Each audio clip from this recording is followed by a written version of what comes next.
naghawa ng daan sa mga ilog at naglagay ng sulayan, binungkal, ang kabukiran, at nagtatag ng bayan. Got it!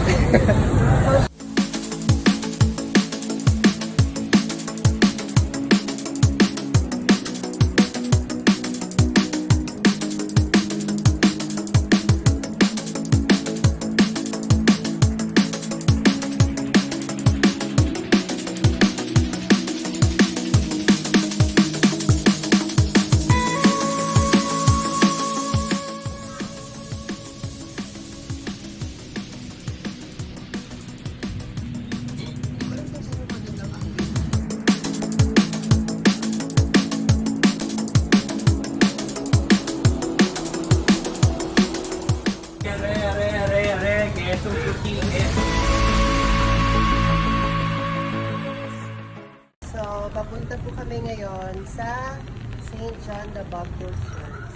Tara, samahan niyo po ako maglibot sa Muslim Church. Let's go!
Shopping po tayo dun sa mga yung famous street nila kung saan located yung mga shoes and sandals. So, let's go!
Isa lang.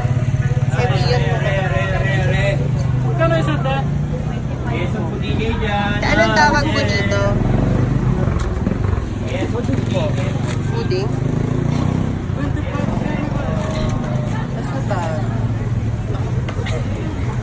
So, ito yung pudding. So, nilalagyan siya ng Peanut butter. margarine. Ayan yung margarine. And then, isa lang po. Saan siya gawa ate? Amoting kaho po. And then may buko pa. Opo. Okay. Ano nga, tag-isa tayo? Hindi, isa lang. Kasi heavy kasi yan eh. Then may margarine siya. Pwede pa ka, yes po.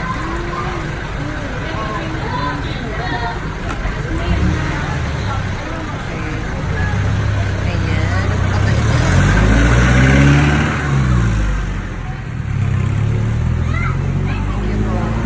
So, ganito siya kainin guys. Charot.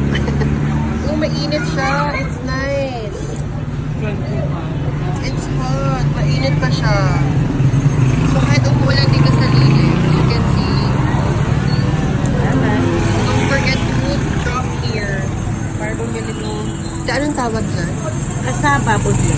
Kasaba food pudding. Okay, so right now, syempre habang umuulan, hindi namin pwede kainin. So, nagtitiplang ko siya. Ayun si Denmark ko baka. Yan yung cake. It's the yama cake. So, siya. So, it tastes like caramel cake. And then may topping siya sa taas. It's tasty. Let's go. Thank you po. This is their little center. But then, tingnan nyo naman.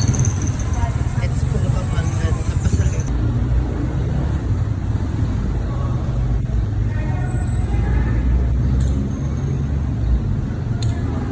Welcome to Liliw!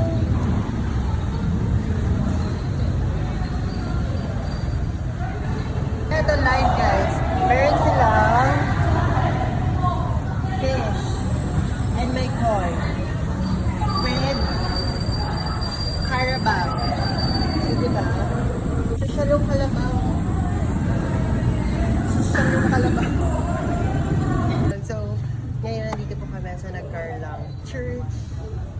NAGCARLAN.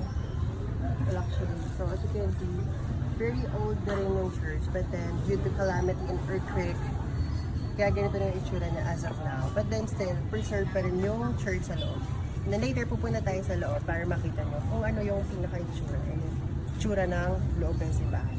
That's all. Thank you so much. Bye-bye.